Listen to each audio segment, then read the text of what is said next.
Assalamualaikum warahmatullahi wabarakatuh. Bismillahirrahmanirrahim. Alhamdulillahi rabbil alamin.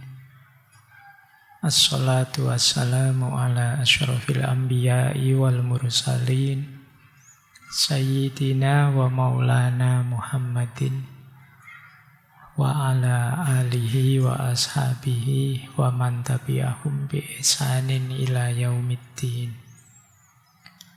Amma ba'd. Bismillah, mari kita lanjutkan ngaji kita.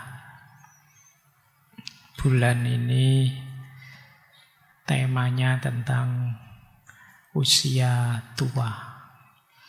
Kita kasih judul menua dengan bahagia. Nggak usah tanya dasarnya apa Pak tema bulan ini. Ya wis pokoknya tiba-tiba saya ingin bahas itu. Mungkin karena sadar bulan ini saya merasa sudah tua karena bulan ini. Bulan Agustus ini saya pas usia saya 50 tahun. Tiba-tiba wah rasanya sudah setengah abad saya hidup wis tuwa. Makanya terus, cobalah kita mulai bahas tentang tua. Ternyata banyak juga filosof-filosof yang sudah menulis buku tentang tua ini. Maka bulan ini kita coba ya belajar dari beberapa tokoh tentang bagaimana menjalani usia, khususnya usia tua. Baik, itu alasannya itu. Ya meskipun saya tahu teman-teman ya, apa ada yang sudah merasa tua? Ya, tua itu tidak selalu dari umur. Orang Jawa punya istilah sesepuh, bini sepuh, aji sepuh. Khas ya ini, jadi sesepuh itu orang yang tua memang karena usianya. Tetua itu sesepuh, orang-orang tua yang memang usianya sudah banyak, pengalamannya banyak. Nanti ada bini sepuh. Kalau bini sepuh ini orang yang dituakan karena posisi jabatan, status sosialnya. Ini namanya bini sepuh. Kalian misalnya meskipun usianya masih 25 tapi terus jadi bupati apa jadi gubernur, itu disebutnya bini sepuh. Dituakan karena jabatanmu. Nanti ada aji sepuh. Aji sepuh itu kalian dianggap tua karena sudah mateng ilmumu. Meskipun masih sangat muda, tapi kok ilmunya wis dhuwur. Ngerti macam-macam karena sekolahnya mungkin dalam, tinggi. Itu dituakan juga, namanya aji sepuh. Jadi kalau kalian sambutan dalam bahasa Jawa itu terus MC-nya kadang kepada para sesepuh, bini sepuh, dan aji sepuh yang ada di sini, itu ya sebenarnya maksudnya itu. Tiga-tiganya maknanya tua. Jadi tua itu tidak selalu dasarnya umur. Oke ya, saya tidak tahu kalau kalian ini, ada tidak yang bini sepuh punya jabatan atau yang dituakan di kampungnya, di tempatnya karena ilmunya. Ya, kita mulai malam hari ini, kita belajar dari beliau, filosof perempuan, biar pernah perempuan ya. Ini juga dulu pernah kita bahas. Yang terkenal sekali beliau yang menginisiasi dan mempopulerkan kajian-kajian feminis lewat buku beliau The Second Sex. Simone de Beauvoir, filosof Perancis kelahiran 1908, nanti beliau meninggalnya 1986. Jadi usia beliau sekitar 78 tahun. Alumni Universitas Paris, Sorbonne, aktivis dalam berbagai gerakan. Yang paling terkenal ya beliau tandemnya, pasangannya Sartre, yang Paul Sartre. Sama-sama filosof eksistensialis. Ini kolega filosof sekaligus pasangan. Meskipun kontroversial karena Sartre dan de Beauvoir ini saling mencintai tapi sama-sama janji. Yang pertama tidak perlu menikah, juga tidak perlu hidup bersama juga. Dan bebas saja, misalnya kok tiba-tiba suka orang lain, ya monggo saja. Pengen balik lagi, ya ayo. Itu. Dan ada terkenal sekali dulu pernah kita cek ya, surat-surat cintanya de Beauvoir. Beliau terkenal sekali mempelopori kajian-kajian feminis. Karena melihat posisi dan kedudukan perempuan yang banyak terpinggirkan dalam peradaban modern yang patriarkal. Nanti beliau menulis buku tentang usia tua ini karena beliau melihat orang tua dalam peradaban modern itu nasibnya sama seperti perempuan. Sama-sama terpinggirkan. Sama-sama tidak dianggap. Coba kalian perhatikan peradaban kita hari ini itu kan yang difikirkan selalu anak muda saja kan. Kegalauan generasi Z. Oh itu kan di mana-mana dibahas. Jarang lo ada bahas galaunya orang-orang tua hari ini, jarang. Simbah-simbahmu itu mikir apa hari ini, susah apa hari ini, jarang jadi pembahasanmu. Yang kamu bahas selalu kegelisahanmu menuju masa depan dan lain sebagainya. Yang itu seolah-olah orang-orang tua itu tidak ada artinya. Nah, mulai malam hari ini ya, bulan ini kita tengahkan kajian-kajian tentang usia tua ini. Karena di antara kemuliaan yang diajarkan oleh agama dan banyak budaya adalah bakti kita pada orang tua. Nah, pastinya berarti bulan ini kita ingin memahami mereka sehingga bisa berbakti dengan lebih pas. Saya tidak tahu kalau saya ngomong bakti orang tua itu mungkin di kepalamu hanya tergambar pokoknya kalau ketemu cium tangan, kemudian kalau ngomong tidak boleh bentak-bentak, kemudian minta sangu, kemudian seputar-seputar itu. Sekarang kita belajar tentang mereka lebih dalam ya. Apa dan bagaimana orang tua itu. Kalau dalam bidang kajian nanti ada istilah gerontologi. Gerontologi itu ilmu tentang orang tua. Studi tentang orang tua. Geron itu bahasa Yunani artinya orang tua dan logos. Gerontologi ini mempelajari ketuaan tidak hanya biologis, tidak hanya kulit yang keriput, rambut yang memutih, tidak hanya itu. Tapi secara utuh, ya biologis, ya psikologis, ya sosial, ya kultural, ya filosofis. Semoga nanti adalah yang skripsi, tesis, atau disertasinya bahas ini ya. Tidak apa-apa kok, meskipun anak muda bahas orang tua. Ini juga tema penting untuk kehidupan kita.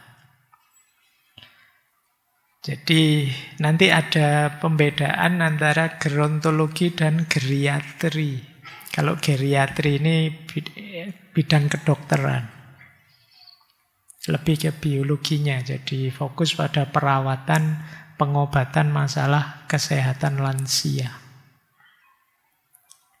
Ya kalau orang itu kalau Situ saya contohkan, gerontolog misalnya meneliti bagaimana sih orang-orang tua itu menghadapi masa tua yang kesepian, masa tua yang diabaikan. Ini gerontologi, psikologinya, sosialnya.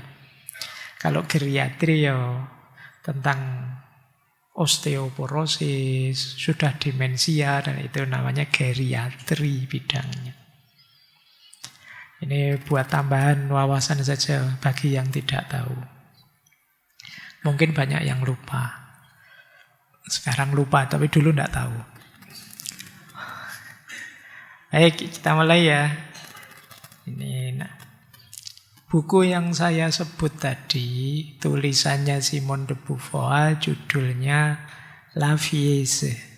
La Vieillesse itu kalau diterjemahkan sebenarnya judulnya Usia Tua, Old Age. Tapi buku ini yang terbit tahun 70-an diterjemahkan dalam bahasa Inggris sekitar tahun 72, itu judulnya The Coming of Age. Jadi kalau kalian nyari bukunya, mungkin karena ini buku lama, mungkin ada ya PDF yang bisa di-download gratis.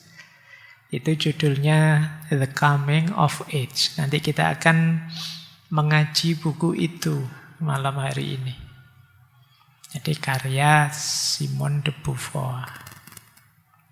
Buku ini ditulis oleh de Beauvoir saat beliau memang sudah usia tua. Usia sekitar 60-an tahun. Jadi memang beliau yang ngalami sendiri betapa mengerikannya menjadi orang tua di zaman modern. Sebagaimana perempuan yang mengerikan sekali hidup dalam peradaban yang patriarki. Baik, yuk kita mulai ngaji kitab itu ya. La Vieillesse. Ini di bagian pendahuluan ada kalimat menarik begini dari de Beauvoir tentang Pangeran Siddhartha. Teman-teman yang dulu ikut ngaji Buddhisme pasti kenal dengan Pangeran Siddhartha. Ini kalimatnya begini ceritanya.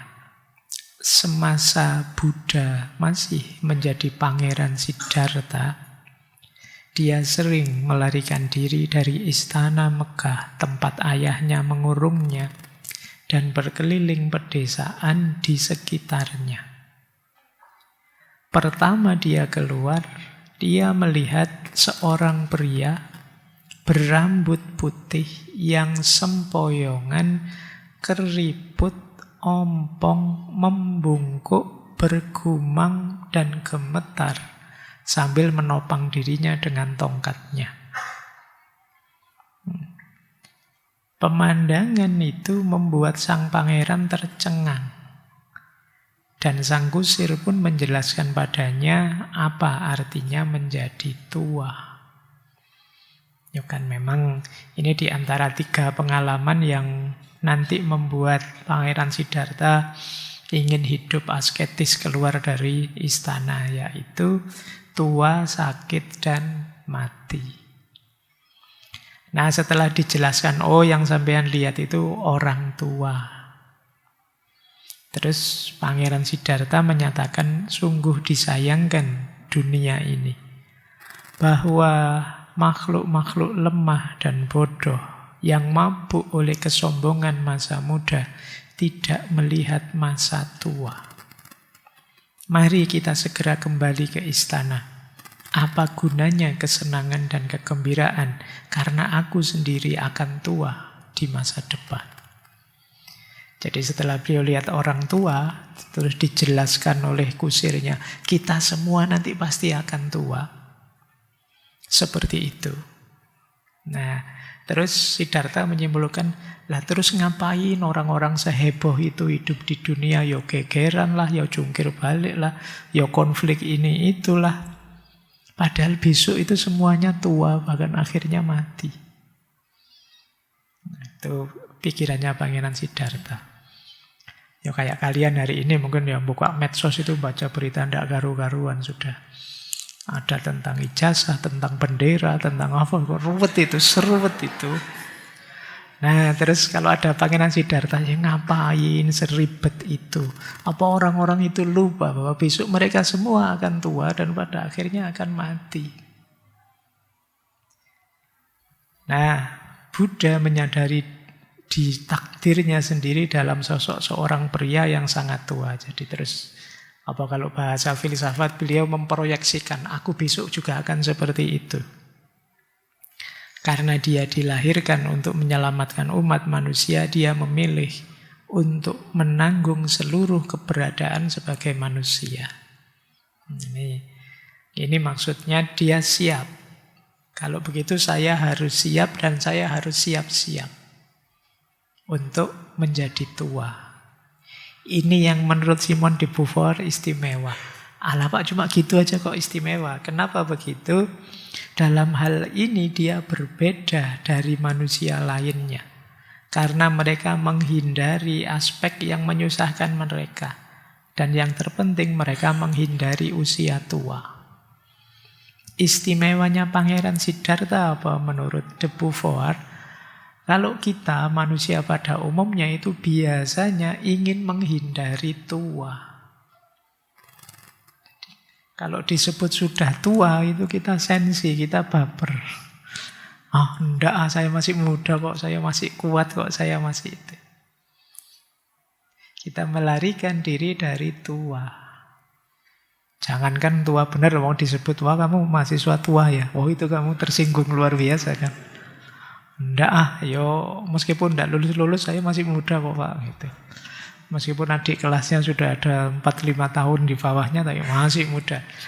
Orang biasanya tidak senang disebut tua. Dia ingin lari dari kondisi tua. Padahal mau tidak mau, kita semua pasti akan sampai pada usia tua. Jadi ini sesuatu yang niscaya. Setiap orang akan mengalaminya. Diawali kisah ini di buku The Coming of Age. Terus kita lanjutkan. Ini ada quotes menarik. Usia tualah bukan kematian yang harus dikontraskan dengan kehidupan. Usia tua adalah parodi kehidupan. Sementara kematian mengubah kehidupan menjadi takdir. Dengan cara tertentu, ia melestarikannya dengan memberinya dimensi absolut.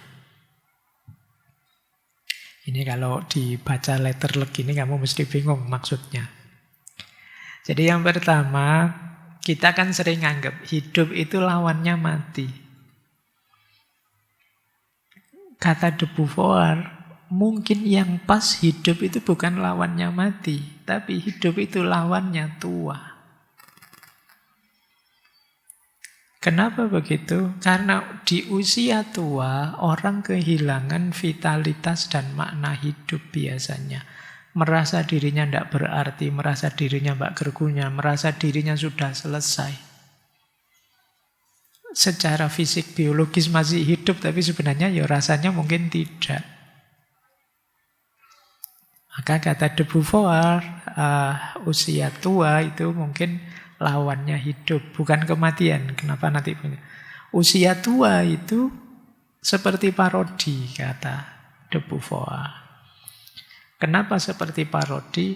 Mungkin semangatnya masih ada, gairahnya masih ada, tapi fisiknya sudah tidak mendukung.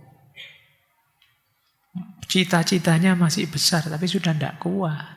Ini kan kayak parodi. Yang di dalam masih menyala, yang di luarnya sudah layu. Nah, nafsunya besar, tenaganya kurang.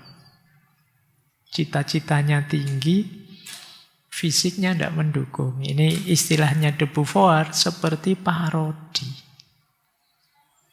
Jadi lawannya hidup itu tua. Kenapa kok bukan kematian? Kalau kematian itu akhirnya hidup. Ya. Jadi kematian mengakhiri hidup.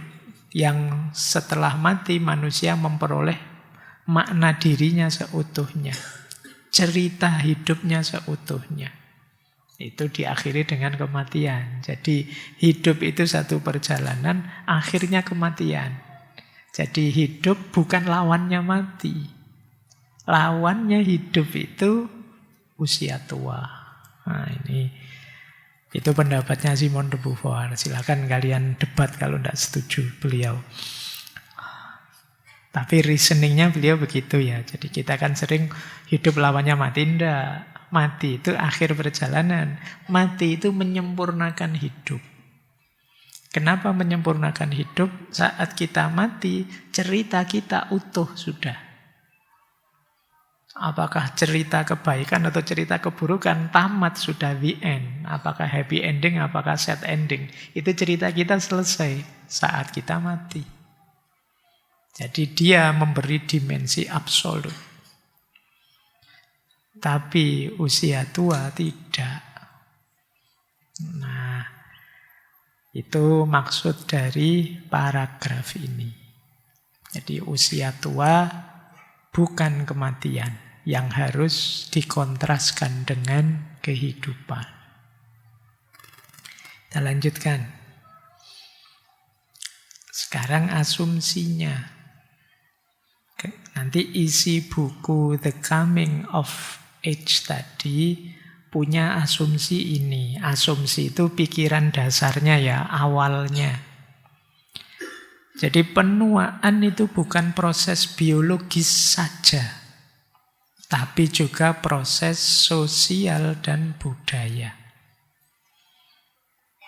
Jadi makna dan nilai penuaan, kata de Beauvoir, dibentuk oleh norma dan ekspektasi sosial dan budaya yang pada gilirannya mempengaruhi cara individu mengalami dan memaknai proses penuaan mereka sendiri. Jadi maksudnya begini, kalau kita bicara tentang tua, itu nanti ada 3 aspeknya.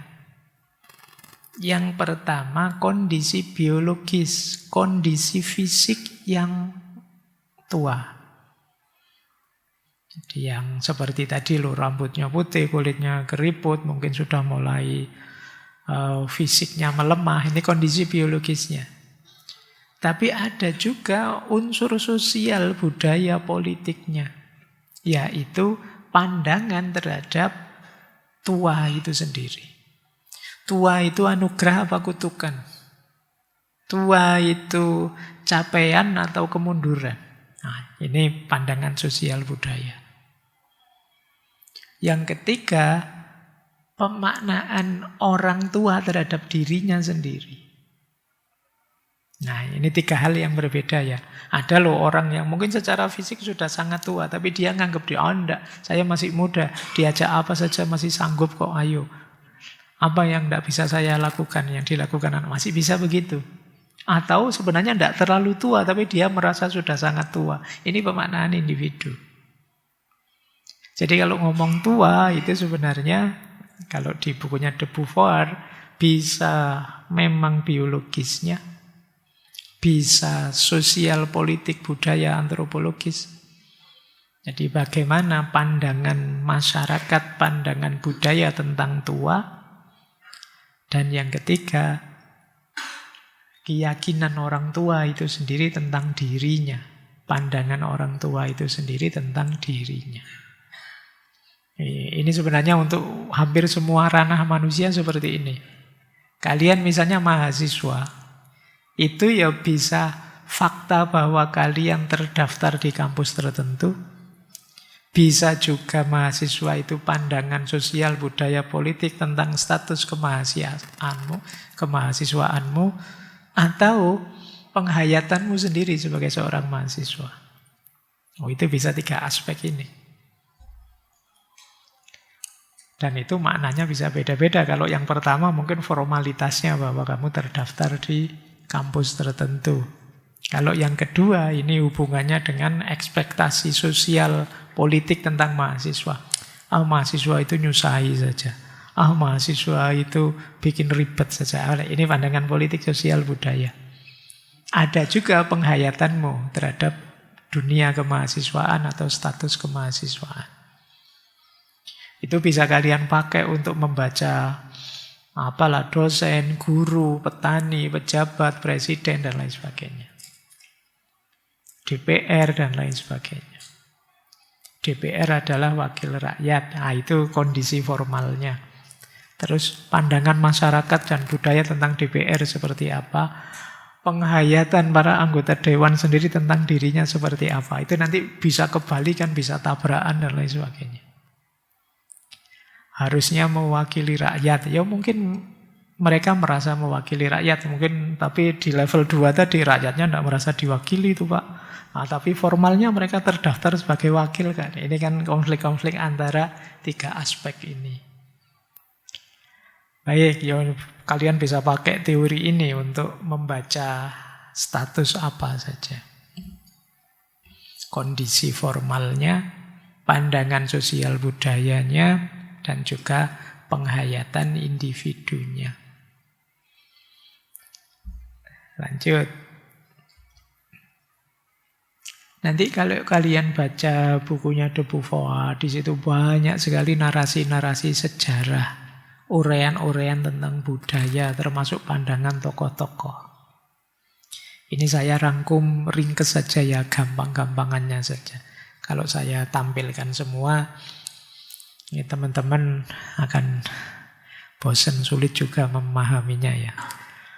Saya tidak yakin juga meskipun saya pancing gini terus tertarik untuk membacanya. Paling sebagian besar sudah dibacakan Pak Faiz, selesai sudah. Ini rangkumannya. Ini yang nomor 2 tadi. Betapa berbedanya fase-fase peradaban manusia melihat usia tua ini. Kita lihat ya. Zaman kuno, Yunani, Romawi, diawali di situ narasinya.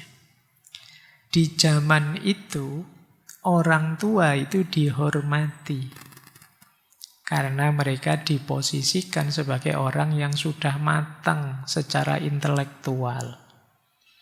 Para filosof, pemimpin, wakil rakyat, senat, dan lain sebagainya, itu biasanya isinya orang-orang tua. Coba kalian perhatikan lukisan gambar para filosof itu rata-rata tua semua. Jenggotan semua, berewokan semua, sudah sepuh semua. Karena memang kesan orang tentang kebijaksanaan itu ya tua. Orang tua itu dipandang matang dia, ilmunya sudah dalam, pengalamannya banyak. Maka kalau disebut tua, itu yang muncul di kepala orang yang bijaksana, terhormat, matang secara intelektual. Jadi ketuaan itu jadi kebanggaan tersendiri. Karena dia terhormat statusnya. Nah, nanti berkembang sedikit ke masyarakat tradisional agraris. Ini mungkin sejaman saja, tapi beda peradaban. Di timur. Di masyarakat agraris, pedesaan, bahkan suku-suku, orang tua itu ya jadi pemimpinnya suku, ketua adat, penjaga tradisi, pewaris kearifan, menghubungkan yang spiritualitas dengan yang duniawi, itu orang tua. Jadi orang tua ya kalau di masyarakat timur tradisional seperti kita di timur itu ya dipandang mereka lah yang menguasai khazanah-khazanah kearifan lama dalam satu budaya. Jadi kalau kalian ingin tahu Jawa itu aslinya kayak gimana sih budayanya, kan terus tanya orang-orang tua. Di orang tua itu ya ketua suku, ya penguasa spiritualitas dan yang punya otoritas moral. Kalau di timur, kalau kalian sudah dituakan oleh masyarakat, itu tidak usah kaget. Apa saja ditanyakan ke kalian. Mau nikah dengan siapa, itu ya minta pertimbangan. nanam padinya kapan, bangun rumahnya hari apa, masuk rumah itu dari pintu timur atau pintu barat, itu bisa tanya ke orang yang dituakan. Jadi posisinya orang tua di situ sangat penting. Ini budaya timur, masyarakat tradisional agraris. Berkembang lagi zaman pertengahan Eropa. Ini munculnya agama-agama besar. Kalau di situ dijelaskan di era ini agak ambigu. Orang tuanya sudah mulai setengah-setengah. Yang soleh ya dia jadi ulama, jadi kiai sangat dihormati. Tapi nanti sebagian yang tidak soleh mungkin dianggap kafir, murtad, sesat. Bahkan di abad tengah itu sampai kalau ada perempuan tua dianggap sesat, itu banyak yang dianggap tukang sihir. Kan tukang sihir itu gambarnya kan gitu, kayak orang tua perempuan yang, dan memang dalam ceritanya banyak yang dieksekusi karena tuduhan sebagai tukang sihir. Nah, kalau di Indonesia dulu ada rame isu dukun santet itu ya. Nah, di Eropa itu abad tengah kasusnya terjadi. Jadi banyak orang-orang tua kok tidak religius. Oh, itu sering dicap sesat kemudian dianggap tukang sihir. Nah, di sini agak ambigu, mulai ada persepsi yang berbeda. Bisa sangat soleh, tokoh agama, kalau di kita ya ulama, ya aulia, tapi bisa juga ya orang-orang sesat. Nah, itu abad tengah, era agama-agama besar. Terus masyarakat modern, ini masyarakat kapitalis, industrial. Ini yang kalau kata Simon de Beauvoir, ini masyarakat modern itu kejam pada orang-orang tua. Kenapa? Orang modern itu fokusnya pada produktivitas ekonomi. Jadi orang tua sudah dianggap tidak produktif lagi. Nyusai saja. Tidak bisa nyumbang ekonomi. Sudah pensiun. Sudah tidak produktif lagi. Ini persepsi seperti ini lahirnya di era modern. Ketika peradaban mulai berubah jadi kapitalis. Terus orang tua di mata manusia modern dilihat jadi beban hidup saja. Kapan ya Pak matinya? Ada yang sampai begitu, kenapa? Lah ini tidak menghasilkan apa-apa, saya harus ngasih makan, saya harus menjamin ini, menjamin itu. Bahkan ada institusi namanya panti jompo untuk menyisihkan mereka. Jadi orang tua di era modern lebih dianggap kuno, usang, jadi beban dan tidak relevan untuk hidup saat ini. Oh, itu kejamnya masyarakat modern yang kapitalis. Makanya wacana ini jarang masuk ke diskursus utama kehidupan kita sehari-hari. Kalau bahas isu ya selalu Gen Z lagi, Gen Z lagi. Yuk. Enak Gen Z ya, jangan Gen Z lah. Kalau Gen Z itu hanya diperlukan waktu listrik mati. Jadi yang dibahas itu terus loh. Orang-orang tua seolah-olah dianggap sudahlah, mereka sudah selesai Pak. Mereka sudah ceritanya berakhir, tinggal nunggu waktu saja. Mungkin begitu pikirannya. Bayangkan bedanya dengan zaman kuno, zaman masyarakat agraris. Zaman pertengahan lah meskipun sebagian. Tapi di masyarakat kapitalis modern, tua itu rasanya kayak jadi bencana. Ini pandangannya Simon de Beauvoir ya. Ini loh stereotipnya tua itu di masyarakat modern. Jadi di masyarakat modern, orang masyarakat barat itu kan menekankan produktivitas, efisiensi, kemudahan. Sementara orang tua itu sudah tidak produktif secara ekonomi. Sudah tidak mengikuti perkembangan zaman. Kalian merasa sudah jauh lebih canggih. Apa sih mbah itu? Apa? Nggak ngerti teknologi, nggak ngerti HP. Nggak ngerti budaya populer. Akhirnya kita menganggap mereka nggak berguna bagi kemajuan. Efeknya apa? Terus pandangan orang-orang tua kita anggap kuno, usang. Alah ngerti apa toh mbah gitu kan. Kamu merasa lebih tahu dari mereka. Ya mereka tidak ngerti karena tidak kalian libatkan. Mereka tidak tahu kalian putus dari jalur informasi. Sehingga mereka banyak tidak tahu. Lansia tidak dilibatkan dalam pengambilan keputusan apapun. Kita meminggirkan mereka.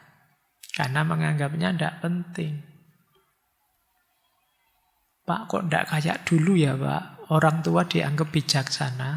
Nah, kalau di buku itu dijelaskan, masyarakat modern tidak terlalu fokus ke arah kebijaksanaan. Manusia modern itu yang dicari keuntungan, fungsi, ekonomi. Allah bijaksana kalau tidak punya duit ya buat apa? Kan begitu. Saya yakin karena saya tidak jarang mengikuti ya. Mungkin kalau teman-teman mengikuti kajian-kajian filsafat kebahagiaan itu, termasuk yang komen-komen di ngaji filsafat yang kebahagiaan itu, mungkin banyak yang komen, ala teori tinggi-tinggi kalau tidak punya duit ya buat apa? Mungkin banyak yang begitu. Jadi kalau tidak ada duitnya ya ngapain? Ala ya mungkin Pak Faiz mungkin duitnya banyak, kalau pas bokek ya sama saja, apa bisa bahagia? Kan mesti persepsimu begitu. Persis kata Simon de Beauvoir, di masyarakat kapitalis modern yang dianggap bernilai berharga itu hanya kapital. Semboyan kita kan apa yang tidak bisa dengan uang, segalanya ya pasti akhirnya uang, selalu ke situ. Ini khas mindsetnya para kapitalis. Fokusnya ke ekonomi, terus seolah-olah kalau ini hancur, kita hancur semua. Kita tidak setuju dengan Karl Marx, tapi praktek hidup kita ya persis seperti teorinya Karl Marx. Jadi ekonomi itu yang mendasari semua hidup kita yang lain. Begitu kita bokek, gelisah kita. Begitu duitnya kurang, sumpek, wah segalanya dipajeki akhirnya. Nah, ya kan? Cara berpikirnya tadi masyarakat modern yang fokusnya ke kapital saja. Kesejahteraan dimaknai sama dengan kekayaan.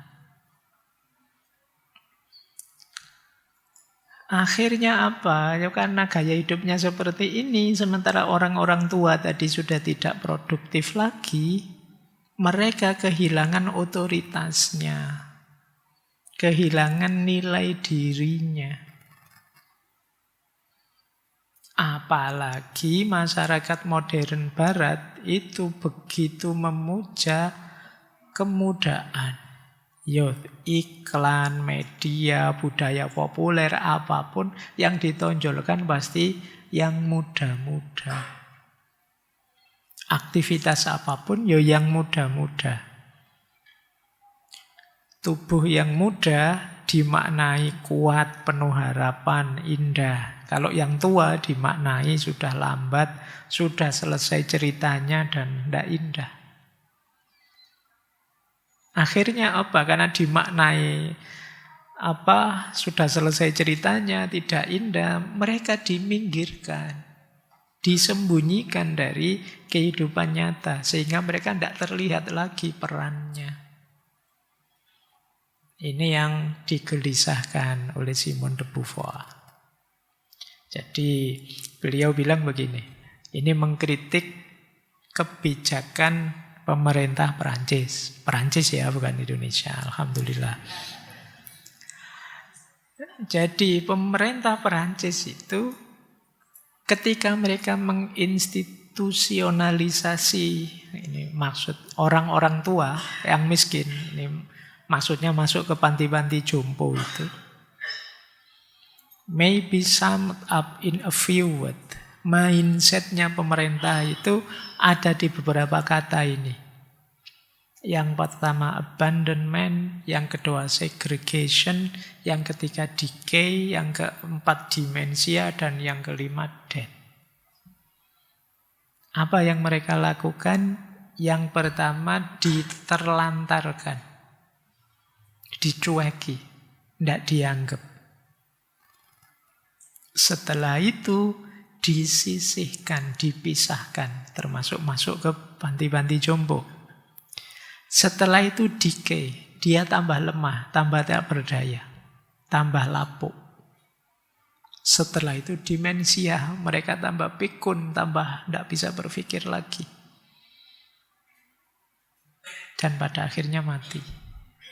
Jadi kebijakan terhadap orang-orang tua itu biasanya ya keywordnya 5 ini. Disendirikan, setelah sebelumnya dicueki, disendirikan, terus lama-lama tambah menurun kondisinya, demensia, terus mati. Sama sekali tidak dihargai sebagai manusia. Ini bayangannya Simone de Beauvoir. Dia bilang masyarakat itu peduli pada seseorang only insofar as he is profitable. Sejauh dia bisa menguntungkan. Ini kalimatnya tidak hanya untuk orang tua sebenarnya. Siapa saja. Kalian akan dipedulikan orang kalau kalian dianggap menguntungkan oleh orang. Kalau tidak, jangan harap, apalagi di masyarakat modern yang tadi disebut kapitalis. Sejago apapun kalian, kalau tidak dianggap menguntungkan oleh seseorang, ya kalian tidak akan dipedulikan. Selemah apapun kalian, tapi kalau kalian dianggap menguntungkan, ya kalian akan dipedulikan. Kayak kalian masuk mall, kok terus penjaga-penjaga counter di sana menganggap ini uangnya banyak, ini mesti bisa beli itu. Oh, kalian dipedulikan. Nah, mungkin kalian didatangi, mau beli apa, milih yang mana, kita pilihkan, bisa begitu. Tapi begitu dianggap, alah ini wajah mahasiswa, ini mesti cuma pegang-pegang, lihat-lihat terus keluar, terus kamu dicueki. Kenapa? Kamu tidak dianggap menguntungkan. Apalagi orang tua yang dianggap tadi hanya beban saja, hanya menyusahkan saja. Kalian tidak akan dihitung. Nah, ini pandangannya Simone de Beauvoir. Terus kita masuk sekarang ke 2 aspek bukunya. Di buku itu nanti ada 2 bagian besar. Yang pertama, Old Age from Without. Ini bagian awal. Old age from without itu usia tua dari luar. Jadi pandangan dari luar orang tua yang melihat orang tua. Nanti bagian kedua, orang tua yang melihat menghayati dirinya sendiri. Sekarang kita lihat pandangan orang tua dari luar. Orang tua, kata de Beauvoir, itu termasuk the other. Kalau dalam peradaban modern, the other itu yang lain. Kalau di buku-buku filsafat sekarang pakai istilah lian. Lian itu ya sederhananya yang lain, yang berbeda, yang alien, bukan manusia normal. Tidak dianggap manusia utuh. Bukan manusia. Nah, perempuan juga begitu. Nanti kalau membaca The Second Sex, perempuan itu juga dalam peradaban patriarki diposisikan lian. Tidak dianggap manusia utuh. Jadi makna lian dalam filsafat eksistensial itu yang dianggap berbeda, bukan subjek yang dipinggirkan. Dan dia tidak diperlakukan sebagai manusia yang utuh. Dia hanya objek saja. Dia tidak bisa jadi dirinya sendiri. Ini the other namanya. Nah, orang tua itu diposisikan sebagai lian di peradaban modern, sebagai orang lain, sebagai bukan manusia. Lian itu mungkin dari bahasa Jawa ya, liane mungkin. Tidak podo dengan yang lain, jadi kaya liane lah. Bukan yang normal. Gimana orang tua kok diposisikan lian? Kenapa kok dia dianggap lian? Yang pertama karena orang tua sudah tidak lagi dipandang sebagai manusia yang utuh. Tapi dipandang manusia yang sudah berkurang banyak. Tenaganya berkurang, fisiknya berkurang. Terus dianggap, ini dia sudah tidak utuh lagi sebagai manusia. Maka dia tidak diperlakukan juga seperti manusia yang utuh. Dan ini hanya melihat aspek fisiknya biasanya. Di masyarakat itu ya posisi lian ini dilihat terus dia sebagai yang rambutnya sudah putih, yang tenaganya sudah berkurang, yang tidak bisa diajak lari lagi, yang tidak bisa diajak ngotot-ototan lagi. Selesai sudah. Lemah, tidak produktif, kuno, tidak mampu mengikuti zaman, pelupa lagi. Sudah. Ini persepsi-persepsi tentang orang tua. Terus dianggap, kalau begitu dia sudah tidak utuh lagi sebagai manusia. Diperlakukan sebagai objek. Ketika diperlakukan sebagai objek, ya suaranya tidak didengarkan. Segala yang dari dirinya sudah dianggap tidak bernilai. Itu ketersiksaan orang tua. Kalau kalian ngobrol sama simbahmu, sama orang-orang tua, kamu cenderung marah saja. Kamu pengennya nganggap, ini simbah, ini ngerti apa tuh, ya melu-melu usul. Ngerti, kamu anggap dia suaranya enggak kamu anggap sama sekali. Kamu anggap dia itu sisa-sisa masa lalu saja. Kamu merasa jauh lebih pintar dari mereka. Kalian merasa jauh lebih tinggi.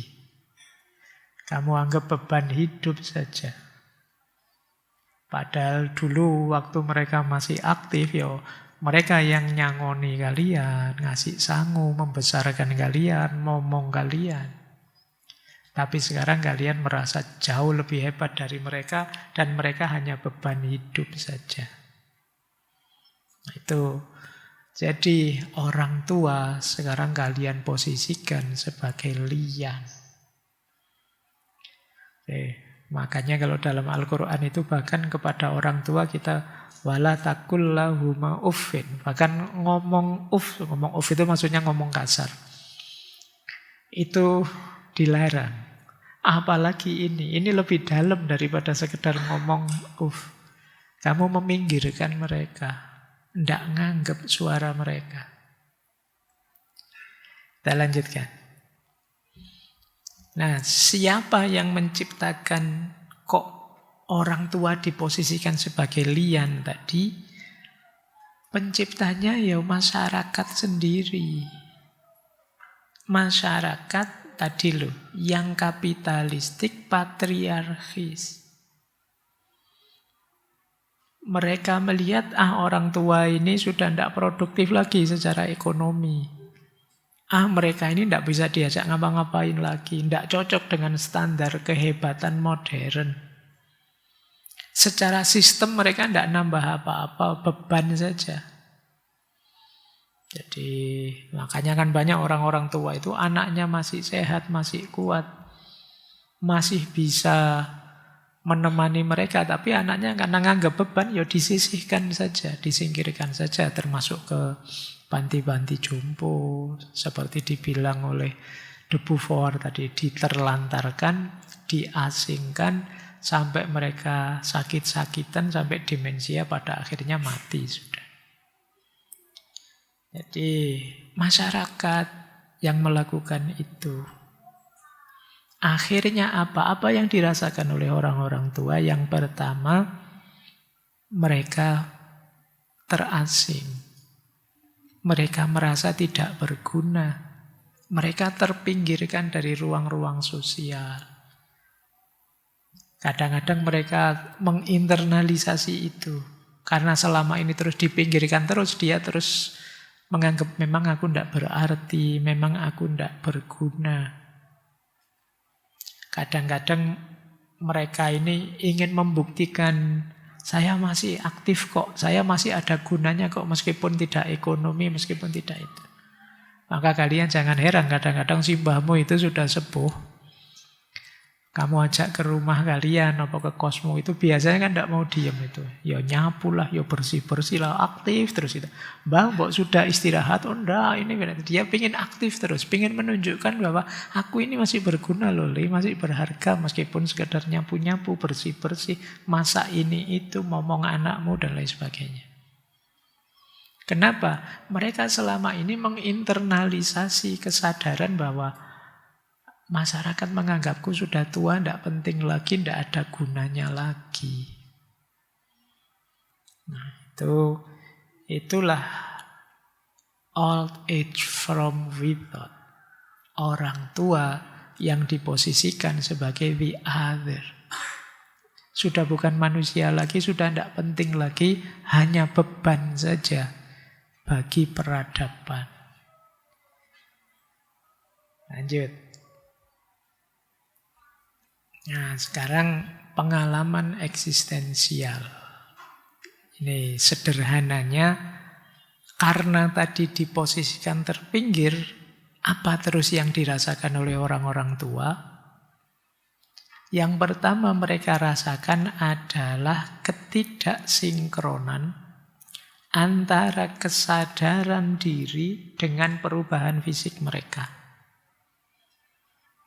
Jadi ini terjadi krisis identitas, konflik identitas. Kesadaranku masih kesadaran lama, tapi fisikku sudah berubah. Ini contoh sederhana ya. Saya dulu nulis, itu bisa sekali duduk 20-30 halaman. Pas lagi semangat-semangatnya, zaman saya muda, sekarang sudah tua. Jadi bisa, sekarang tidak bisa. Bukan urusan idenya habis, tapi fisiknya tidak memungkinkan lagi.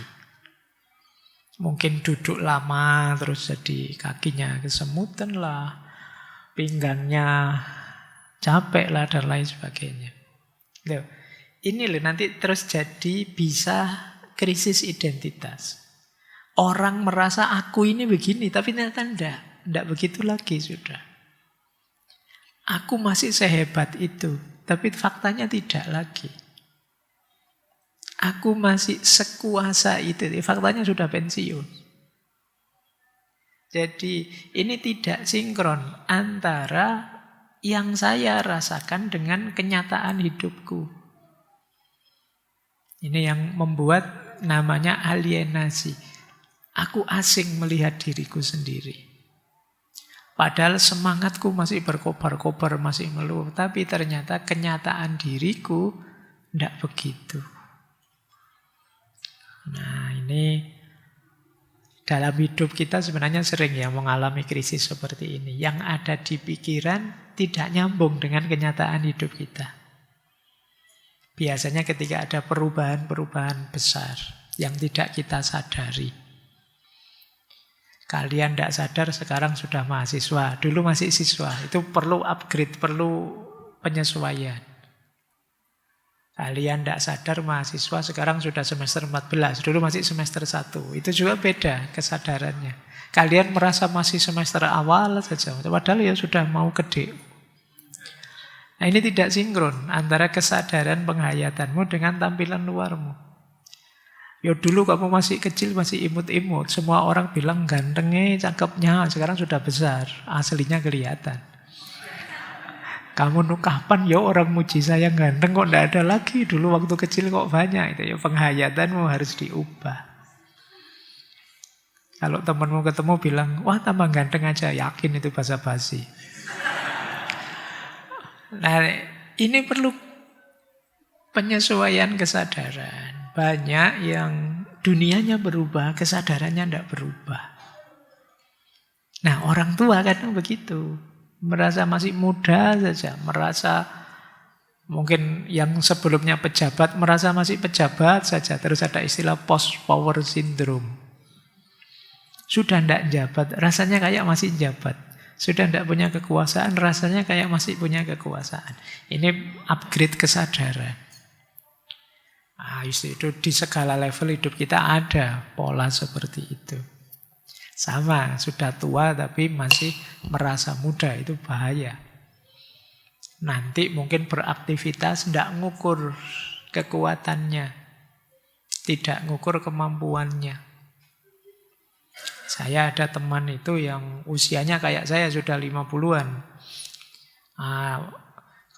Bulan apa itu main bulu tangkis sampai kakinya patah. Saking semangatnya mungkin ya, karena dianggapnya sama seperti dulu waktu muda. Ternyata tidak sehebat dulu. Nah ini ya, tidak sinkron antara kesadaran diri dengan kenyataan di luar diri. Kalian juga mulai gitu ya. Itu kayak kalian dulu. Wah, saya dulu Pak waktu SD itu Pak sepak bola dari asar sampai maghrib kuat loh Pak. Sekarang kamu coba terus, tidak pernah olahraga kok tiba-tiba sepak bola dari asar sampai maghrib, kamu bisa pingsan sudah. Terus futsal sekali, pijetnya seminggu. Jaremnya tidak hilang-hilang itu Pak gitu. Ya, harus ngukur kekuatanmu. Harus sadar. Nah ini sering orang-orang tua lupa. Masih belum sinkron antara kesadaran dirinya dengan penampilan di luar diri.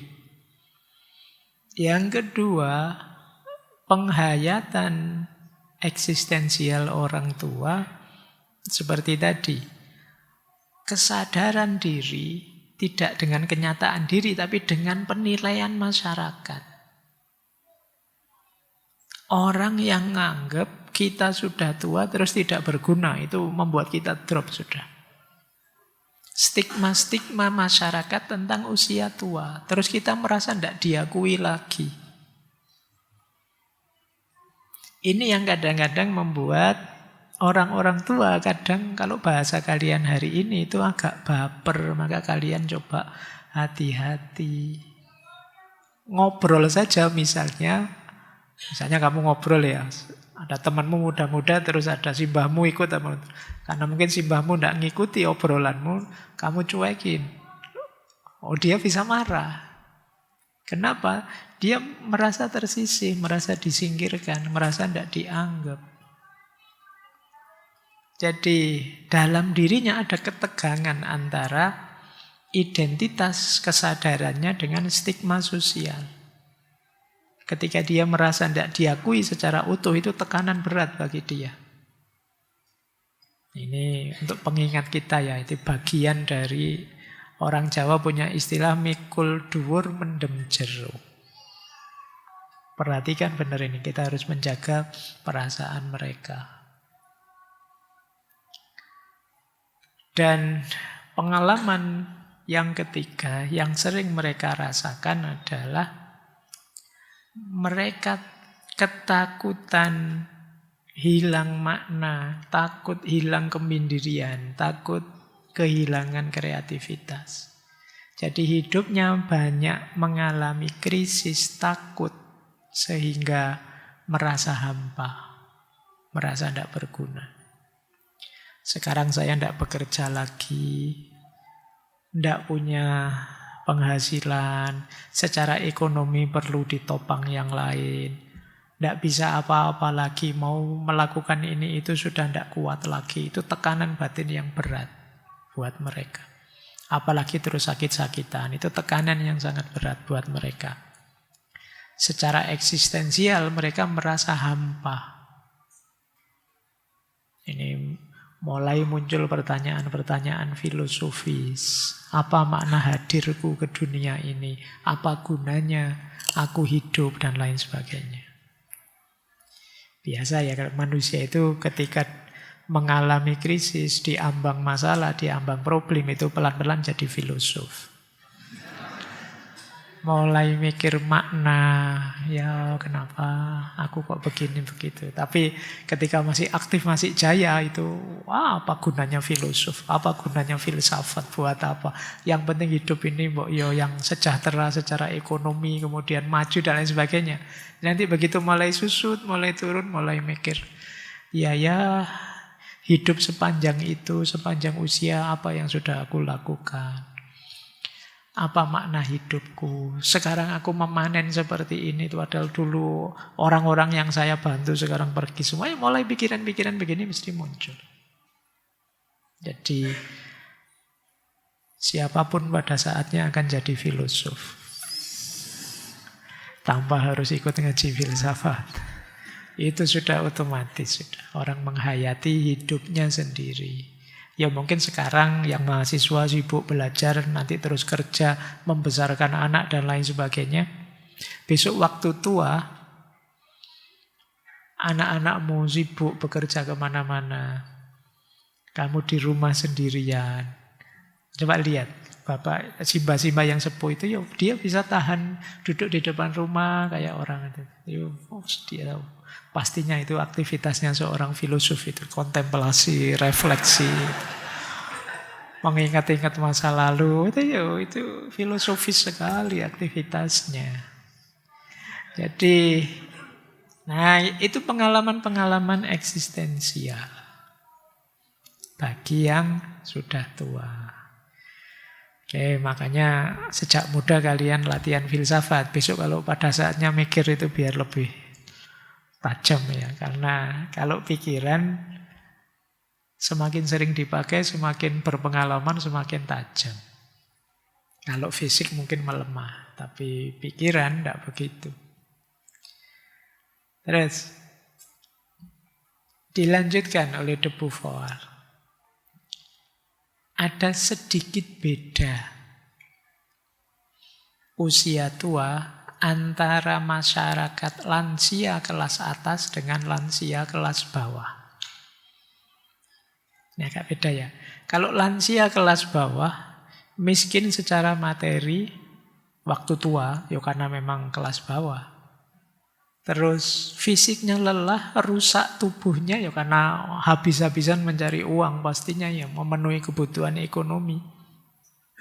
Fisiknya mesti terus rusak. Dan tidak dipedulikan secara sosial karena tidak dianggap penting. Dianggap beban di masyarakat. Ini kalau lansia kelas bawah ya. Beda dengan lansia kelas atas, kelas tinggi. Nah, ini awalnya agak beda. Karena lansia kelas atas biasanya kaya. Terus pensiun kan. Dia hidup dengan hasil kerjanya selama ini termasuk pensiunannya. Cuma biasanya dia kehilangan fungsi sosialnya. Sudah tidak jabat lagi, tidak punya kekuasaan lagi.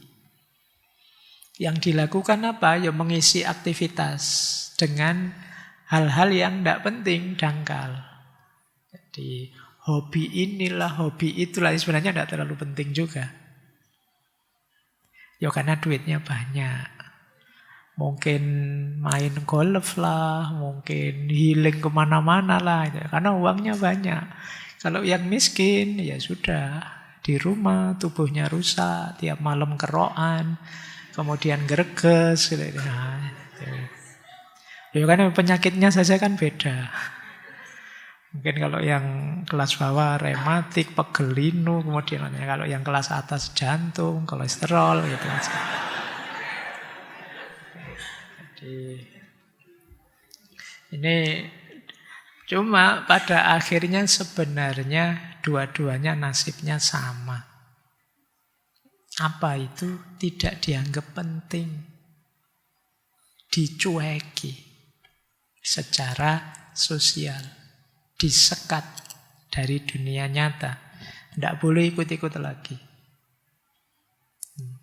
Karena dunia ini hanya untuk mereka yang bisa lari cepat. Yang lambat dan pelan tidak bisa. Nah itu nasibnya sama. Jadi beda fasilitas tapi yang dirasakan sama. sama-sama diabaikan, sama-sama tidak didengarkan. Mungkin ada ruang-ruang yang seolah-olah mereka didengarkan, tapi mungkin itu hanya ruang basa-basi saja. Dengarkan biar tidak marah. Oh ya, terima kasih. Tapi basa-basi. Karena diam-diam masyarakat nganggap mereka tidak penting lagi. Oke. Baik, jadi kelas sosial menentukan. Kemudian perempuan juga, kalau menurut Simone de Beauvoir lebih parah nasibnya. Kenapa? Yang pertama, perempuan mengalami tekanan double. Kalau perempuan sudah tua, sejak muda perempuan itu mengalami tekanan seksisme, diskriminasi karena jenis kelamin. Begitu tua mengalami ageisme, diskriminasi karena usia. Double penderitaannya. Terus perempuan itu di masyarakat sering dipersonifikasi sebagai simbol kecantikan dan kemudaan. Dan itu selesai kalau sudah tua. Jadi kalau sudah tua ya dia tidak bisa lagi jadi simbol kecantikan atau simbol kemudaan. Secantik-cantiknya perempuan kalau sudah tua ya kecantikannya mesti hilang. Jadi memang jelek itu lebih istiqomah. Kalau jadi kalian yang merasa ganteng, merasa cantik, itu besok pasti berubah jadi jelek. Kalau sudah tua, kalau jelek kan tidak kaget istiqomah. Sejak dulu begitu sudah siap mental. Makanya bersyukurlah kalian yang biasa-biasa saja, tidak terlalu cantik. Bayangkan kalau kalian yang laki-laki merasa tampan luar biasa, yang perempuan merasa cantik luar biasa, nanti usia-usia kayak saya gini, waduh ada kerutan sedikit ini, waduh itu kamu panik sudah. Padahal yang sejak kecil terbiasa jelek, ala biasa saja, kelihatan jelek, sejak dulu juga kelihatan jelek. Jadi secara psikologis lebih siap kalian. Nah, jadi bebannya double. Dan akhirnya apa ya? Kalau masih muda, masih cantik, masih diinginkan. Begitu tua tidak. Maka perempuan tua itu tidak dilihat. Segala status yang dulu dia dimiliki, yang tercinta, objek cinta, ibu muda, istri idaman, itu hilang semua kalau sudah tua. Sudah selesai. Uniknya kata de Beauvoir, jadi kan masyarakat membayangkan orang tua itu ya sudahlah, tidak usah macam-macam, diam di rumah, tidak usah beraktivitas, tidak usah terlalu banyak neko-neko. Kalau ada orang tua, apalagi perempuan tua, yang masih aktivitas ini, aktivitas itu, justru di masyarakat sering dipandang negatif. Malah mbak wis tua, tidak kakean pola misalnya. Allah kok sudah tua, kok sudah di rumah saja wirid, zikir. Akan dianggap begitu oleh masyarakat. Jadi orang tua harusnya ya di belakang saja, sudah tidak usah mikir duniawi saja, kan selalu begitu persepsinya masyarakat. Padahal mungkin saja orang ini sudah tua tapi masih produktif kok, masih berkarya kok, masih. Loh kalau ada yang begini dianggapnya tidak normal. Konyol, jijik wis tua. Bisa jadi begitu. Itu kejamnya masyarakat kapitalis modern. Tentang penuaan. Jadi tadi ada kelas rendah, kelas tinggi, dan ini perempuan. Jadi bebannya double. Teman-teman yang malam hari ini ikut ngaji, semoga siap mental ya. Sekarang sudah ngerti, masyarakat kita itu kadang begitu. Siapkan mentalnya. Baik, ini pandangan dari luar. Old age from without. Sekarang kita lihat fakta dari dalam. Ini istilahnya the being in the world. Kalau tadi old age from without, kalau ini the being in the world. Keberadaan lansia itu sendiri di dunia. Nah, ini dipahami pelan-pelan. Kita ambil dari awal. Usia yang lanjut itu sesuatu yang alamiah. Penuaan itu bukan musuh, bukan dosa, bukan salah. Itu manusiawi, alamiah. Ini harus kita ingat-ingat. Makanya jangan dimusuhi, jangan dilawan. Biasa saja manusia bisa tua. Wajar saja manusia umurnya nambah. Jadi ini proses ya. Pasti tidak sama kayak film-film yang bisa awet muda. Tidak seperti Doraemon, tidak seperti apa. Pokoknya anime itu kan tidak bisa tua. Tapi kalian manusia biasa bisa tua. Jadi kalau kalian menua, alhamdulillah berarti saya manusia beneran.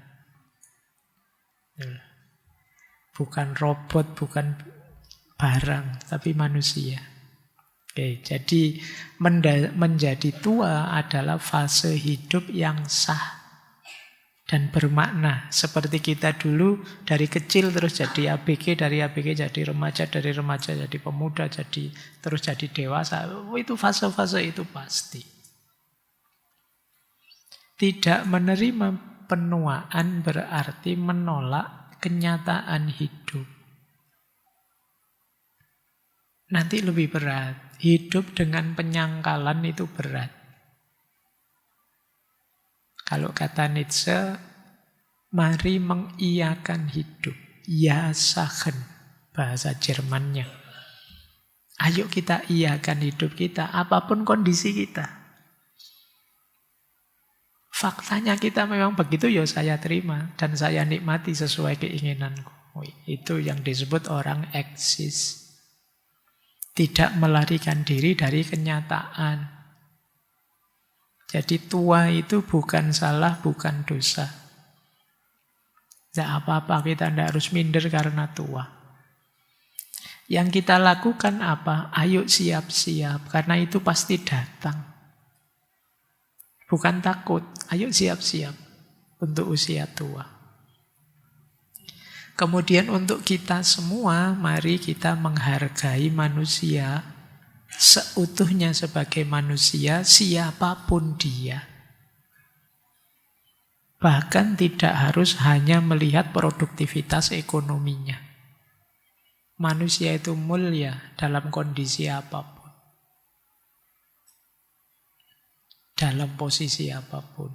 Kecuali kalau dia sendiri melakukan hal-hal yang tidak mulia. Maka kita hargai dia sesuai kondisinya. Jadi inilah yang pertama yang harus diingat-ingat. Daya. Yang kedua, mari kita memerangi stereotip tentang lansia yang negatif, yang pasif. Ada banyak stereotip tentang lansia. Misalnya, orang tua itu mesti pikun, mesti murung, ngamuan, sinis, tidak bisa mikir, tidak mungkin berubah, sudah tua, tinggal ditunggu matinya saja. Ini stereotip namanya. Jadi pandangan yang harus diperangi. Kenapa sih ada stereotip seperti ini? Kata de Beauvoir, pandangan-pandangan ini muncul pertama untuk alat kontrol. Agar mereka tidak balik lagi untuk menuntut tempat, status. Karena sekarang harus ganti generasi, ini harus ganti itu. Biar mereka tidak balik lagi dicitrakan mitos yang macam-macam tadi. Ya pikun, ya murung, ya sinis, dan lain sebagainya. Jadi dalam rangka mengontrol mereka justru. Mengontrol orang-orang tua tadi. Biar tidak fight back lagi kembali. Kemudian membuat orang-orang tua merasa dirinya tidak berharga, terus menyerah. Sudahlah, hidup saya selesai. Dan ini bukan fakta, tapi persepsi mindset. Jadi bukan kenyataan biologis. Orang menjadi tua itu alamiah. Tapi kemudian yang tua mesti pikun, yang tua mesti tidak bisa diandalkan, yang tua mesti sudah selesai hidupnya, tidak punya tenaga lagi, tidak punya karya lagi. Ini mindset, persepsi. Itu yang disebut stereotype. Jadi pandangan semacam ini, kata de Beauvoir, keliru dan jahat. Sudah keliru, jahat lagi. Kenapa? Menghilangkan haknya lansia untuk tetap jadi manusia yang utuh, yang sadar, dan bisa aktif. Yang kedua, membuat masyarakat memperlakukan mereka hanya sebagai beban. Simbol kesusahan saja. Dan yang ketiga, membuat orang tuanya tadi merasa, aku memang begitu. Mereka menginternalisasi ketidakberdayaan tadi. Jadi kita zalim pada mereka dengan cara pandang stereotip ini. Maka stereotip ini harus kita hilangkan. Ya mungkin ada orang tua tertentu karena kesehatan fisik macam-macam terus tidak bisa berpartisipasi langsung, dimaklumi. Tapi masih banyak juga yang bisa aktif. Kita tidak boleh menutup mata. Masih banyak juga yang hebat. Tenaga pikirannya masih utuh, masih kuat. Jadi kita tidak boleh diskriminatif. Jangan stereotip. Stereotip itu nganggap semuanya sama saja. Kata de Beauvoir, tumbuh, matang, menua, mati. Berlalunya waktu sudah ditakdirkan, tidak terelakkan. Hanya ada satu solusi agar usia tidak menjadi parodi absurd dari kehidupan kita sebelumnya. Yaitu terus mengejar tujuan yang memberi makna pada keberadaan kita. Pengabdian pada individu, kelompok, atau tujuan karya sosial, politik, intelektual, kreatif. Ini untuk orang-orang tua. Dinasehatkan oleh de Beauvoir, ya tumbuh, matang, kemudian menua, mati, itu sudah tidak terelakkan. Tapi kita masih bisa aktif. Di skala kita sendiri, di level kita sendiri. Di usia tua, kita seharusnya masih berharap memiliki hasrat yang cukup kuat untuk mencegah kita berfokus pada diri sendiri. Jangan hanya gelisah disibukkan oleh diri kita sendiri. Masih banyak yang bisa dibagi, diberikan ke sesama. Apalagi orang-orang tua punya keunggulan pengalaman. Ada banyak kearifan yang bisa dibagi. Karena itu beliau menyarankan hidup seseorang masih berharga selama dia masih menghargai hidup orang lain melalui cinta, persahabatan, keramahan, dan welas asih. Jadi beliau menyarankan agar tetap para orang tua mendayagunakan akal budi dan berkarya. Ada banyak bukti, kata de Beauvoir, yang menunjukkan bahwa usia itu tidak membatasi karya dan kreativitas. Beberapa dicontohkan beliau.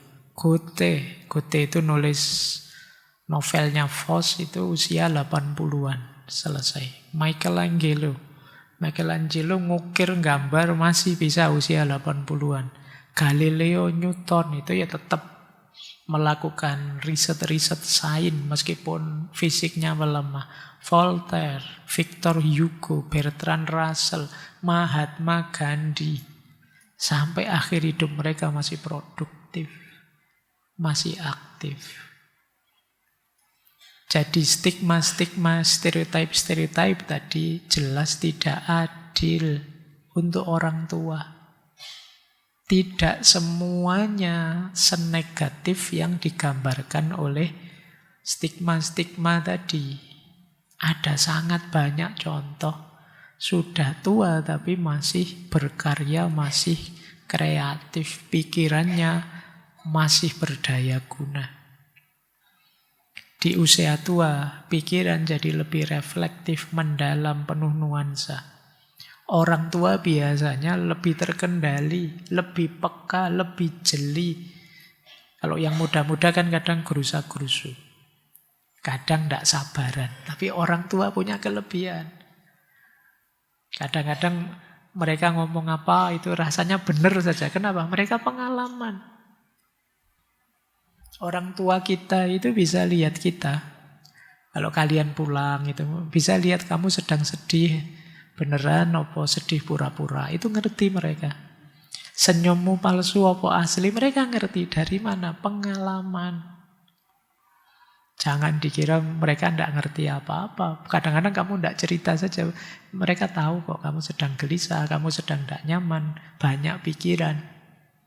Ini salah satu contoh betapa orang tua itu punya kelebihannya sendiri. Mereka lebih jeli kadang-kadang melihat sesuatu, mengamati sesuatu. Nalurinya, instingnya jauh lebih tajam. Oke, jadi kenapa tidak? Meskipun sudah tua tapi masih aktif dan berkarya. Toh kelebihannya ada. Tentu saja kita tidak harus terjebak seperti para kapitalis modern yang menganggap berkarya itu ya berarti harus ada nilai ekonominya. Harus mendatangkan uang. Ada banyak karya yang sangat bermanfaat bagi sesama tapi tidak harus secara ekonomi tinggi. Nulis, membaca, berkebun, mungkin mendidik cucu-cucunya, dialog, berdoa, memimpin masyarakatnya dan mungkin nggak ada bayarannya, nuntun orang ini itu nggak ada bayarannya. Ini nggak ada nilai ekonominya, tapi eksistensial. Eksistensial itu menegaskan keberadaan kita. Kalian misalnya ya, saya tidak punya uang Pak, tapi saya Pak, tiap pagi saya nyapu halaman kos-kosan itu. Tidak ada teman yang mau Pak. Itu kan tidak bernilai ekonomi kalian nyapu halaman kos itu. Tapi eksistensial. Di situ kalian membuktikan bahwa aku masih berguna. Meskipun tidak punya duit. Meskipun tidak ada uang, itu saya masih bisa bermanfaat bagi yang lain. Nanti temanmu pulang dari ngaji filsafat, mau pijet wah, ayo gitu. Itu kamu gunanya besar. Manfaatnya banyak, menyenangkan orang, menggembirakan orang. Mungkin sekedar menemani temanmu yang galau, mendengarkan curhatannya. Itu kan tidak bernilai ekonomi, tapi penting. Apa setelah curhat terus kamu minta bayaran? Kan enggak. Ya sudah apa-apa, tak dengerin saja kamu curhat. Ya saya tidak bisa ngasih nasihat apa-apa. Yang penting kamu lega bisa cerita. Ini saja kan eksistensial sudah. Menegaskan keberadaan kita itu eksistensial. Nah, orang-orang tua apalagi ada sangat banyak hal yang bisa mereka lakukan tentu saja di level mereka. Mungkin tenaga semakin menyusut, tapi pengalaman semakin menumpuk. Wawasan lebih luas. Ketelitian, kesabaran lebih banyak dibandingkan kita yang muda-muda. Jadi rugi loh kita meninggalkan mereka mentah-mentah. Rugi kita kalau sama sekali membuang mereka. Ada banyak pengalaman mereka yang mungkin pelajaran berharga untuk kita. Itu kalau kita sama sekali membuang mereka, sebenarnya yang blunder kita sendiri, yang bunuh diri kita sendiri. Peradaban tidak akan belajar untuk mengembangkan dirinya. Mungkin saja kamu mengulang-ulang saja yang dilakukan sebelumnya. Di situ pentingnya lansia harusnya tetap kita fasilitasi untuk berpikir dan berkarya di level mereka. Yang sudah usia lanjut juga begitu, jangan menyerah. Tetaplah berjuang. Makanya kata Simone de Beauvoir, wajar saja sih mungkin di usia tua orang mengalami krisis identitas dan makna. Perannya hilang, kehilangan sahabat, kesehatan. Karena krisis ini kan sebenarnya tidak hanya orang tua. Sejak kecil pun manusia itu mengalami krisis. Tidak masalah. Jangan karena krisis terus jadi alasan untuk menyerah. Krisis itu tantangan untuk ditaklukkan. Kan dulu pernah saya jelaskan. Manusia itu bahkan sejak balik, kalau bahasa saya, sejak mulai bisa berpikir, itu sudah mengalami krisis. Anak SMP misalnya, itu biasanya krisis yang paling sering dia alami adalah krisis pengakuan. Dia ingin diakui sebagai manusia yang utuh oleh masyarakatnya, oleh orang tuanya.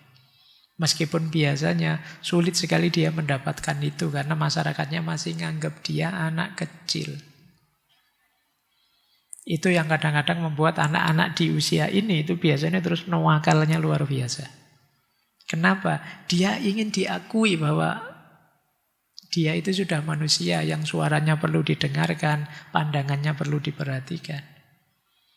Dan dia mengalami krisis pengakuan. Maka dia berjuang untuk bisa mendapatkan pengakuan itu. Kadang-kadang dalam bentuk ekstrim. Termasuk yang belakangan banyak cerita-cerita kelitih dan lain sebagainya. Itu mungkin bagian dari krisis ini. Nanti usia-usia SMA terakhir mahasiswa itu mengalami lagi krisis. Yaitu orang menyebutnya quarter life crisis. Itu biasanya krisismu adalah kecemasanmu tentang masa depan. Besok saya jadi apa ya Pak? Saya ada jodohnya enggak ya Pak? Kok sampai sekarang kok jomblo terus? Jangan-jangan Allah lupa ngasih saya jodoh. Kamu gelisahnya kan ke sana. Pak, saya kuliahnya kok jurusan ini ya Pak? Besok masih ada lowongan kerja enggak ya Pak? Wah saya kok khawatir saya Pak, masa depan saya Pak, sekarang Indonesia kayak gini, itu kan khawatir. Ini quarter life sudah, kegelisahanmu di situ. Kecemasanmu tentang apa yang terjadi di masa depan. Jadi kalau kalian ngalami itu sekarang, sebagian besar kan mahasiswa ini, tidak apa-apa. Wajar. Jadi seperti nanti pada orang tua ya wajar ngalami krisis seperti ini itu. Bukan alasan untuk kemudian merasa rendah apalagi menyerah. Tidak apa-apa. Masa depan masih 1001 kemungkinan bisa terjadi. Kamu mencemaskan A, bisa saja yang terjadi B. Kamu takut, Pak, besok kalau di masa depan saya miskin gimana Pak? Alah, tidak mesti juga. Bisa saja di masa depan kamu sangat miskin.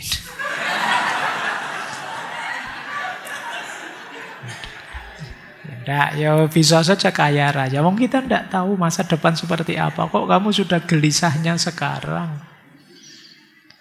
Jadi masih sosolah, tidak usah khawatir. Kita tidak tahu juga yang terjadi di masa depan apa. Kamu sudah capek-capek masa depan dipikir ternyata 3 tahun yang akan datang sudah kiamat misalnya. Terus kamu besok di akhirat menyesal. Ngapain saya kemarin capek-capek kuliah lah, bikin tesis lah, bikin skripsi lah. Ternyata terus kiamat. Gitu kamu sudah begitu. Jadi sudah tidak secemas itulah ya, biasa saja. Tinggal kamu siapkan saja semaksimal yang kalian mampu untuk masa depanmu kan itu. Nanti setelah itu nanti 30-an ke sini. Nanti ada midlife crisis. Midlife crisis itu biasanya secara umum berhubungan dengan penyesalan kita terhadap keputusan-keputusan yang kemarin. Coba dulu saya kuliahnya tidak di filsafat ya. Mungkin, itu sudah mulai begitu. Mungkin tidak cuma seperti ini karir saya bisa kaya. Coba dulu saya tidak nikah sama yang ini, sama mantan yang itu. Mungkin lebih jaya saya. Ini krisisnya orang midlife. Coba dulu saya teman yang itu saya dekati terus, bisa dapat proyek saya sekarang, bisa gitu. Nah, ini midlife. Orang menyesali keputusan-keputusannya kemarin. Ingin berubah tapi sudah terlanjur sampai di sini. Tapi kok kalau tidak berubah kok rasanya kurang maksimal bahagianya. Gitu. Ini orang midlife. Nah yang tua-tua ini biasanya mengalami later life crisis. Kehidupan akhir, fase akhir kehidupan. Krisis akhir kisah hidup yang seperti dijelaskan tadi. Merasa tidak berarti, merasa tidak berharga. Merasa tidak ada orang peduli. Ketakutan, kecemasan. Temannya satu demi satu meninggal. Tiap hari dapat WA, innalillahi, teman kita yang itu meninggal itu tambah deg-deg. Aduh, ini sebentar lagi giliran saya. Ini terus mikirnya begitu. Apalagi terus sakit ini, sakit itu. Itu udah gelisah sudah. Itu later life sudah. Maka, iya manusiawi orang mengalami itu. Tapi itu bukan alasan untuk menyerah. Itu adalah kesempatan untuk memberikan yang terbaik sekarang. Teman satu demi satu meninggal. Berarti ini saya harus memaksimalkan waktu yang tersisa. Berbuat baik semampu saya. Kata de Beauvoir, manusia itu self-forming being. Manusia itu makhluk yang bisa membentuk dirinya. Jadi bahkan sampai usia tua pun dia masih bisa melakukan apapun yang ingin dia lakukan. Tentu saja sebatas daya yang dia miliki sekarang. Wong manusia itu berkontribusi itu kan tidak hanya fisik. Bahkan pikiran pun bisa. Sekedar tuturan, nasihat pun bisa. Bahkan sekedar kehadiran menemani yang lain itu pun bisa. Ada banyak yang bisa dilakukan. Maka tidak ada alasan untuk menyerah. Bahkan usia tua itu istimewa. Karena kita punya banyak waktu luang. Berarti punya banyak waktu untuk lebih banyak berefleksi, berpikir. Punya banyak waktu untuk memberi makna yang lebih positif terhadap hidup. Kemarin tidak sempat mikir. Sekarang ada banyak waktu untuk berefleksi. Memahami hidup ini. Nah ini bebas secara eksistensial. Berarti meskipun usianya sudah lanjut, boleh kok bikin target baru, capaian baru. Saya pingin tahun ini saya bisa melakukan ini, melakukan itu, membantu tetangga yang ini, itu. Menghibur yang kesusahan di sini, di situ boleh. Apalagi sekarang banyak teknologi yang bisa menjembatani keterbatasan fisik. HP, perangkat-perangkat digital terbaru itu bisa macam-macam membantu kita. Jadi jangan menyerah, tetap eksis. Meskipun sudah berusia lanjut. Makanya tema ngaji kita malam ini kan tetap eksis di usia tua. Bukan berarti kalau sudah tua, sudah tidak eksis lagi, tidak. Manusia itu makhluk istimewa yang bisa self-forming. Kalian ingin jadi apa bisa. Baik. Kata de Beauvoir, orang-orang sering disarankan untuk mempersiapkan diri menghadapi hari tua.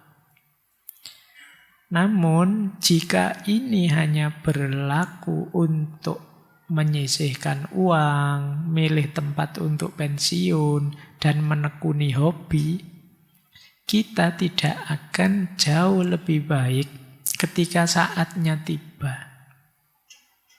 Jauh lebih baik untuk tidak terlalu memikirkannya, tetapi menjalani hidup yang cukup berkomitmen dan cukup beralasan agar kita dapat terus menjalani hidup yang sama. Bahkan ketika semua ilusi telah sirna dan semangat hidup telah padam. Jadi kata de Beauvoir, ayo memang mempersiapkan hari tua. Tapi mempersiapkan hari tua itu tidak sekedar nabung atau milih tempat nanti untuk pensiun atau hobi apa yang nanti ditekuni. Tapi sejak sekarang mari kita berkomitmen tertentu, punya cita-cita tertentu yang itu bisa kita jalankan bahkan sampai nanti kita tua. Bahkan sampai ketika ilusi telah sirna. Maksudnya ilusi telah sirna itu kan ketika kita tua itu nanti kelihatan mana yang hanya mimpi, mana yang tidak realistis, mana yang bisa terjangkau, mana tidak. Itu kita pahami ketika kita tua. Mungkin ketika masih muda itu ambisinya masih macam-macam. Yang ilusi-ilusi pun masih diimpikan. Tapi begitu tua kita mulai lebih realistis. Oh ternyata yang itu tidak mungkin, yang ini tidak mungkin. Yang seperti ini sulit, kita mulai sadar itu. Tapi mari meskipun di usia tua, kita punya komitmen tertentu yang ingin kita wujudkan. Ini kesadaran untuk berbagi meskipun sudah tua. Kesadaran untuk memberi meskipun sudah tua. Melakukan kebaikan apapun yang kita mampu meskipun sudah tua. Tidak masalah. Jadi tidak sekedar nabung biar nanti kalau sudah tua bisa jalan-jalan kemana healing, suka-suka, tidak ada yang larang lagi. Atau bisa menekuni hobi ini, hobi itu. Ya itu boleh sih, tapi kalau hanya itu yang kita tuju, eman-eman dengan waktu yang tersisa untuk memberi hidup yang lebih bermakna, untuk menciptakan meaningful life, hidup yang bermakna. Dan itu bisa dilakukan siapa saja, termasuk orang tua. Baik. Kata de Beauvoir lagi, if you live long enough, you will see that every victory turns into a defeat. Tidak usah terlalu galau dengan naik turunnya hidup. Sukses tidaknya, tua mudanya, ini naik turunnya hidup. Biasa saja. Tidak ada hidup yang tidak turun. Tidak ada siang yang tidak jadi senja. Tidak ada malam yang tidak jadi pagi. Dan seterusnya, hidup ini naik turun kok. Kalau engkau umurmu sangat panjang, yang sekarang kamu anggap kemenangan sangat sukses, pada akhirnya akan kau saksikan keruntuhannya. Jadi kalian boleh baca sejarah peradaban mana yang sangat jaya, sangat lama. Sekarang kita mungkin menganggap adikuasanya Amerika misalnya. Berapa usianya Amerika? Coba kamu bandingkan dengan adidaya zaman dulu. Romawi kah? Persia kah? Itu waktunya tidak ada apa-apanya dengan itu. Tapi toh akhirnya jatuh juga, runtuh juga. Jadi kalau umur kita panjang, kita pasti akan menyaksikan parade kenaikan juga kejatuhan. Karena itu, naik turunnya hidup ini, ayo disikapi wajar saja.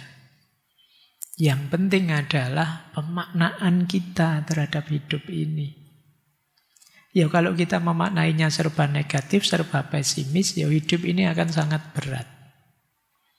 Tapi kalau kita memaknainya serba positif, serba optimis, hidup ini akan menggembirakan. Meskipun di tengah banyak kekurangan, banyak kesulitan, tapi kita tetap bersemangat untuk meraihnya. Jadi ini nasihat dari Simone de Beauvoir. Terakhir, ini kutipan saja sih, nanti ini agak panjang, kalian renungkan ya di kamarmu masing-masing. Apapun negaranya, kapitalis atau sosialis, manusia di mana-mana saat ini ditindas oleh teknologi, diasingkan dari pekerjaannya sendiri, dipenjara, dipaksa menjadi bodoh. Semua kejahatan itu muncul dari kenyataan bahwa dia telah meningkatkan kebutuhannya, alih-alih membatasinya. Selama kebutuhan baru terus tercipta, frustasi baru akan muncul. Jadi kita ini hari ini dalam kondisi ditindas, dalam kondisi terasing, tidak manusiawi. Kita sedang terpenjara. Kita dipaksa jadi bodoh. Meskipun kita tidak sadar, merasa pintar dan baik-baik saja. Jadi bahkan yang sekolah sekalipun, bahkan yang berpendidikan tinggi sekalipun, sekarang tidak jaminan pintar. Apalagi hari ini ada ChatGPT. Ada fasilitas-fasilitas AI. Kita dipenjara oleh ciptaan kita sendiri. Nah, kok bisa seperti itu? Karena kita lupa ngerem. Kita selama ini meningkatkan kebutuhan kita seluas-luasnya. Kita menciptakan teknologi, tidak pernah mikir sejauh mana teknologi ini yang penting untuk peradaban manusia. Kita terus menciptakan kebutuhan-kebutuhan baru. Jadi coba ya, kayak HP itu kan tiap tahun update baru, fasilitas ini baru, kita membayangkan enak ya HP itu kalau ada videonya, terus ada videonya, enak kalau ada TV terus keinginan kita terus menerus, kita yang lupa apa ngeremnya. Jadi selama itu mungkin, kenapa tidak? Pikiran kita selalu begitu. Kita tidak ada nilai dan norma tempat kita berpijak, bersandar. Pokoknya pertimbangannya ya kalau mungkin kenapa tidak. Sehingga muncul banyak teknologi yang luar biasa, yang pada akhirnya yang terpinggir justru manusianya. Apalagi tadi orang-orang tua. Selama kita begitu, selama kita hidup hanya berdasarkan keinginan yang tidak terkendali, kata Simone de Beauvoir, selama kebutuhan baru terus tercipta, frustasi baru akan muncul. Ya, ini kayak dulu Paulo Virilio. Dia ada teori namanya accident. Jadi accident itu begitu manusia menciptakan mobil, saat itu juga lahir kecelakaan mobil. Selama belum ada mobil kan tidak ada kecelakaan, mobilnya aja tidak ada, mana ada kecelakaan mobil. Tapi begitu ada mobil, ada kecelakaan mobil. Begitu ada mesin penerjemah, kamu malas sudah menerjemah sendiri. Begitu ada ChatGPT, kamu malas sudah belajar, ngapain tinggal tanya ChatGPT. Nah, ini accident namanya. Selama kebutuhan baru tercipta, frustasi baru akan muncul. Kapan kemerosotan itu dimulai? Kenapa kok situasi ini terjadi? Adalah karena hari ketika pengetahuan lebih diutamakan daripada kebijaksanaan. Jadi orang artinya yang penting ini bisa, yang penting ini mungkin, yang penting ini kan benar, yang penting ini kan tidak mustahil, yang penting itu jalan, tidak melihat kebijaksanaan. Apa relevan, apa cocok, apa bermakna, apa sesuai dengan norma, ini kebijaksanaan. Apa tidak merusak, ya itu bisa sih memang, tapi apa tidak merusak mental kita, merusak spiritualitas kita dan lain sebagainya. Jadi itu ketika pengetahuan lebih diutamakan daripada kebijaksanaan. Bom atom itu pengetahuan, nuklir itu pengetahuan. Itu kalau tidak ditambah kebijaksanaan ya akan jadi bencana. Kegunaan saja tanpa keindahan. Asal bisa digunakan, kenapa tidak? Alah Pak, ada motor, kenapa sih pakai jalan kaki? Padahal jalan kaki itu mungkin ada manfaat sehatnya. Tapi karena ada motor, ya kita terus males jalan kaki. Memang motor gunanya untuk mempermudah perjalanan kita, transportasi kita. Tapi kan apa ya harus motoran terus, mbok sekali-sekali kalian sepedaan apa jalan kaki demi kesehatanmu. Tapi hari ini orang hanya mikir fungsi dan guna, lupa aspek keindahan kebijaksanaan. Terus kata de Beauvoir, hanya revolusi moral, bukan revolusi sosial atau politik.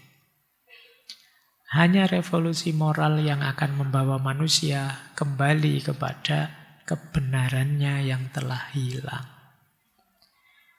Jadi mari kita renungi ya quote terakhir dari Simone de Beauvoir ini. Mari hidup tidak hanya berdasarkan mana faktanya, mana pengetahuannya, tapi juga kita mempertimbangkan mana yang lebih bijaksana. Jadi kebijaksanaan itu pembacaan yang lebih utuh, lebih menyeluruh untuk menemukan titik yang paling presisi. Mana yang harus kita jalankan, keputusan apa yang harus kita ambil. Ini memerlukan wisdom, kebijaksanaan.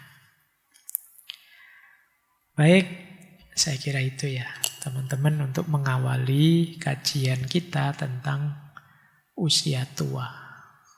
Yo, ini nanti jadi pengingat-ingat kalian nih. Insya Allah semua nanti jadi orang tua. Ya, jadi saya bilang insya Allah ya, karena usia kita tidak tahu juga.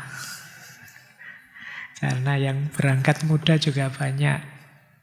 Semoga sikap kita terhadap yang sudah tua dan juga nanti kalau kita tua, pemaknaan diri kita bisa yang lebih positif, yang tadi disarankan oleh Simone de Beauvoir. Mari mewaspadai pemaknaan-pemaknaan yang negatif, yang secara tidak sadar kita menzolimi orang-orang tua. Saya kira itu untuk malam hari ini. Kurang lebihnya mohon dimaafkan. Insya Allah minggu depan kita lanjutkan lagi. Minggu depan kita ke belakang, karena tadi terakhir kita bicara kebijaksanaan. Minggu depan kita ketemu Cicero, filosof Stoik yang juga menulis buku tentang usia tua. Nanti kita lihat ya, apa pandangan-pandangan beliau tentang usia tua. Saya akhiri sekian. Wallahul muwaffiq, wallahu a'lamu bissawab. Wassalamualaikum warahmatullahi wabarakatuh.